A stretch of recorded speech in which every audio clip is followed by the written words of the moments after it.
अस्सलाम वालेकुम everyone, this doctor Sahir Chawla right at your service. जब जहां आमद होती है कैमरा लेकर बैठ जाती हूँ, सोचती हूँ शेयर कर लूँ, कर लेना चाहिए, कोई ना कोई तो सुन लेगा, उसका फ़ायदा हो जाएगा। डायबिटीज़ पर और उसका कॉन्सेप्ट और इंसुलिन रेजिस्टेंस एक्सप्लेन करने पर मैंने पहले भी वीडियो बनाई थी। आज मैं बात करना चाह रही हूँ कि क्यों मैं सब्जियों के थ्रू, हर्ब्स के थ्रू और सप्लीमेंट्स के थ्रू, यानी सप्लीमेंट्स में मौजूद जो मिनरल्स हैं उनके थ्रू डायबिटीज़ के रिवर्सल में बिलीव करती हूँ और अल्लाह के फजल करम से मेरे पेशेंट्स हील भी हो रहे हैं, उनकी इंसुलिन और मेडिसिन छुट भी रही हैं। और ये क्यों पॉसिबल है? इंसुलिन ओरल हाइपोग्लाइसेमिक एजेंट्स की इजाद से पहले आपके पास हर्ब्स और हर्ब्स के एक्सट्रैक्ट से डायबिटीज़ की मैनेजमेंट की जाती थी। इवन कि वर्ल्ड हेल्थ ऑर्गेनाइजेशन भी इस बात की जो है वो सपोर्ट करती है कि आपके पास जो प्लांट से हाइपोग्लाइसीमिक एजेंट्स आते हैं, यानी जिनमें ब्लड ग्लूकोज लेवल को रेगुलेट करने की, नीचे ले जाने की एबिलिटी है, उनको डायबिटीज़ की मैनेजमेंट के लिए यूज़ करना चाहिए। जिन हर्ब्स से, जिन प्लांट सब्सटेंसेस से मैं अपने पेशेंट्स को ट्रीट करती हूँ, वो 4 कैटेगरीज में डिवाइड मैं करती हूँ। पहले आपके पास कैटेगरी के आ जाते हैं, साथ साथ मैं मिसाल भी देती जाऊँगी। नंबर 1, जो आपके पास इंसुलिन के एक्शन की कॉपी करना जानते हैं, उसको मिमिक करना जानते हैं। ये टाइप 1 डायबिटिक्स के लिए भी बहुत अच्छे हैं और टाइप 2 डायबिटिक्स के लिए भी। और इसकी क्लासिकल एग्जांपल है आपके पास चेरेंटिन, जो कि एक पॉलीपेप्टाइड है, आपके पास एक केमिकल सब्सटेंस है जो कि बीजों में और टिश्यूज में करेले के, बिटर गार्ड के, बिटर मेलन के मौजूद होता है। इसलिए मैं करेले का जूस अपने डायबिटिक पेशेंट्स को रिकमेंड करती हूँ टाइप 1 और टाइप 2 डायबिटीज़ के, बिकॉज इसमें जेन्युइनली वो पॉलीपेप्टाइड मौजूद है जो कि इंसुलिन की नकल उतार सकता है। नंबर 2 कैटेगरी आपके पास आ जाती है उन हर्ब्स की, उन प्लांट्स की जो कि आपके पेंक्रियास के जो बीटा सेल्स हैं, जिनका काम है इंसुलिन सिक्रीट करना, ठीक है, उसमें से ये इंसुलिन की प्रोडक्शन इंक्रीज कर देते हैं। आपके पास डायबिटीज़ में अगर प्रोलॉन्ग डिजीज जाए तो बीटा सेल्स की एट्रोफी हो जाती है, यानी वो डैमेज हो जाते हैं और इंसुलिन सिक्रीशन बंद हो जाती है। इंसुलिन सिक्रीशन कम भी होती है, तभी बाहर से इंसुलिन लेना पड़ता है ब्लड शुगर रेगुलेशन के कंट्रोल के लिए। तो अगर हम कोई ऐसी चीज़ लें जो कि बीटा सेल्स को मदद दें, unless and until beta cells की ऑटो इम्यून डिस्ट्रक्शन नहीं हो रही, यानी वो मौजूद ही नहीं है बॉडी में कि वो इंसुलिन रिलीज ना कर सकें, तो अगर वो कंडीशन है तो वो एक अलग बात है। लेकिन अगर बीटा सेल्स पेंक्रियास में मौजूद हैं तो ये हर्ब्स आपको हेल्प कर सकते हैं। और इसमें आपके पास आ जाता है एलियम सीपा। एलियम आपके पास जो class of sulphur containing vegetables है, जिसमें लहसुन और अनियन आ जाता है, और टेरोकार्पस। टेरोकार्पस जो आपके पास मौजूद है एलोवेरा जूस में। इसलिए मैंने पहले भी एक बार बताया था, अनियन के जूस की टिप्स भी लगती थी शुरू शुरू में डायबिटिक्स को, और onion is a best option. लहसुन इसी में रिकमेंड करती हूँ, एंटी डायबिटिक मेडिसिन है आपके पास ये, तो it is a very good option.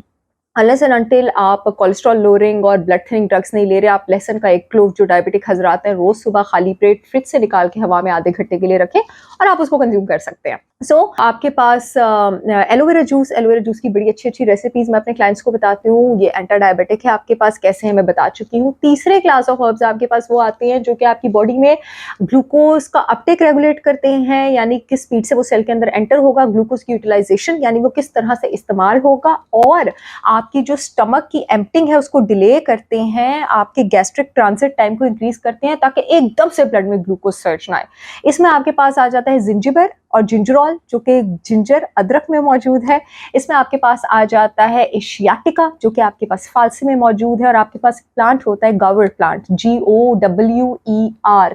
इसके हर्ब्स और एक्सट्रैक्ट्स, इसके सप्लीमेंट्स मार्केट में मौजूद हैं, इसके सीड के, वो आपके पास ये एक्शन प्ले करते हैं। नंबर 4 आपके पास मिसलेनियस ग्रुप ऑफ चीज़ें हैं, जिसमें आपके पास दालें, हाई फाइबर फूड आ जाता है, जो कि डाइट में फाइबर ऐड करके आपकी ब्लड ग्लूकोज रेगुलेशन जो है उसको इम्प्रूव करते हैं। और दूसरी चीज़ इसमें आ जाती है आपके पास जिनसिंग, वेरी पॉपुलर सप्लीमेंट। इसी तरह जिनसिंग पे बात करते हैं। सो जिनसिंग जो आपके पास टी एक्सट्रैक्ट है, post prandial blood glucose control, यानी खाने के बाद जो ब्लड ग्लूकोज स्पाइक आती है उसके कंट्रोल में ये बहुत ज़बरदस्त है, लेकिन इसके साइड इफेक्ट्स होते हैं अगर आप इसको ज़्यादा यूज़ करेंगे। तो ये हेडेक, नोजिया, इंसोम्निया यानी नींद नहीं आएगी, ये डायरिया कॉज कर सकता है, औरतों में विजाइनल ब्लीडिंग कॉज कर सकता है, ब्रेस्ट पेन कॉज कर सकता है। तो इसकी जो आपने डोज लेनी है, अगर आप जिनसिंग रूट लेंगे तो वो 1 to 3 ग्राम होनी चाहिए, और अगर आप एक्सट्रैक्ट सप्लीमेंट लेंगे तो वो 200 to मैक्सिमम 600 मिलीग्राम डेली होना चाहिए। इससे ज़्यादा ये आपके पास नहीं होना चाहिए। Chromium is a very important mineral, ठीक है। क्रोमियम इसलिए इंपॉर्टेंट है क्योंकि ये जो एंजाइम होते हैं ग्लूकोज के मेटाबॉलिज्म में, उसका को फैक्टर होता है। यानी ग्लूकोज को यूज करने वाले एंजाइम्स जब तक क्रोमियम से अपनी हिट नहीं लेंगे वो फंक्शन परफॉर्म नहीं कर सकते। हालांकि क्रोमियम ब्रोकली में, स्पिनच में, कैरेट्स में, पोटैटोज में, ग्रेन्स में मौजूद होता है, लेकिन जिस तरह के प्रोसेस्ड फूड्स हम लोग खाते हैं, आई डाउट हम लोग क्रोमियम जो है हमारी बॉडी में सफिशिएंट हो गया नहीं, तो इसकी सप्लीमेंटेशन थोड़ी देर के लिए अपने हेल्थ कोर्स से, न्यूट्रिशन से, डॉक्टर से मशवरे के साथ आप ले सकते हैं। मैग्नीशियम पर मैं बहुत डिटेल में बात कर चुकी हूँ और वो बहुत वायरल भी हो चुकी है।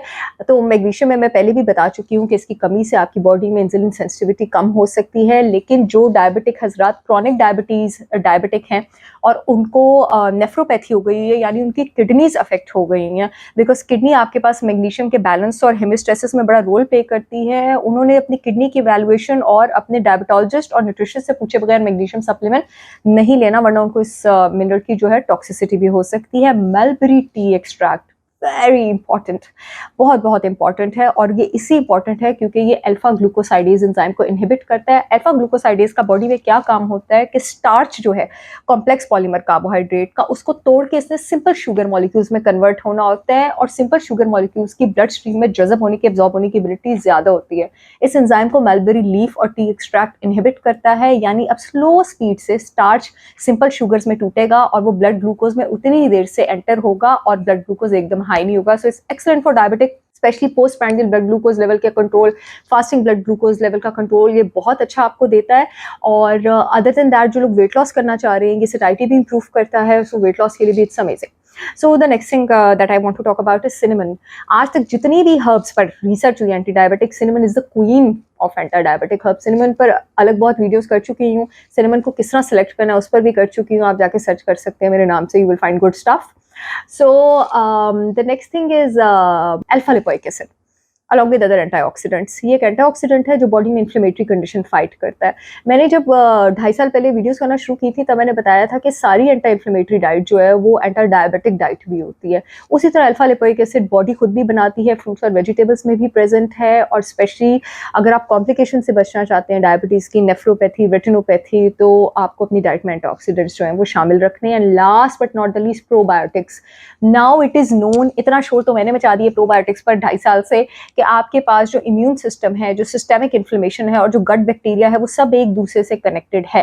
आपके पास मोस्टली हमारे गट फ्लोरा में जो स्पीशीज प्रिवेल करती हैं वो बैक्टीरियाइड्स होते हैं, एक्टिनोबैक्टीरिया होते हैं और फर्मिक्यूट्स होते हैं। बैक्टीरियाइड्स और फर्मिक्यूट्स का एक खास रेशो होता है जो मेंटेन रहना चाहिए। अगर ये डिस्टर्ब हो तो ओबेसिटी भी हो सकती है और डायबिटीज भी हो सकता है। बैक्टीरियाइड्स में आपके पास लाइपोपॉलीसेकेराइड्स मौजूद होते हैं, आसान लैंग्वेज में बता देती हूँ, यानी वो आपके पास इंसुलिन सेंसिटिविटी कम कर सकते हैं, इंसुलिन रेजिस्टेंस ज़्यादा कर सकते हैं, आपको डायबिटिक कर सकते हैं, ठीक है। तो जो डायबिटिक्स होते हैं मोस्टली उनमें देखा गया है कि बैक्टीरियाइड्स और फर्मिक्यूट रेशो डिस्टर्ब होते हैं, बैक्टीरियाइड ज़्यादा होते हैं। तो अपने आप को एक अच्छी प्रोबायोटिक से सप्लीमेंट करें, या प्रोबायोटिक फूड्स लें, छाछ लें, घर का बना हुआ अचार लें, एप्पल साइडर विनेगर लें, डार्क चॉकलेट लें, केफीर लें, कम्बुचा लें, मीज़ो लें, सो दैट सवरक्राट लें, ताकि आपका जो गट बैक्टीरिया है वो रिस्टोर हो सके। इसके बगैर आपकी ब्लड शुगर रेगुलेशन अचीव नहीं हो सकती।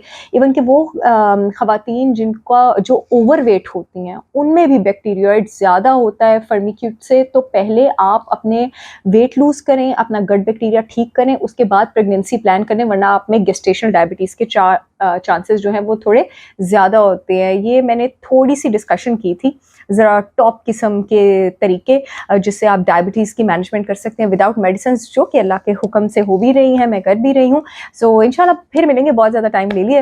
अल्लाह हाफ़िज़।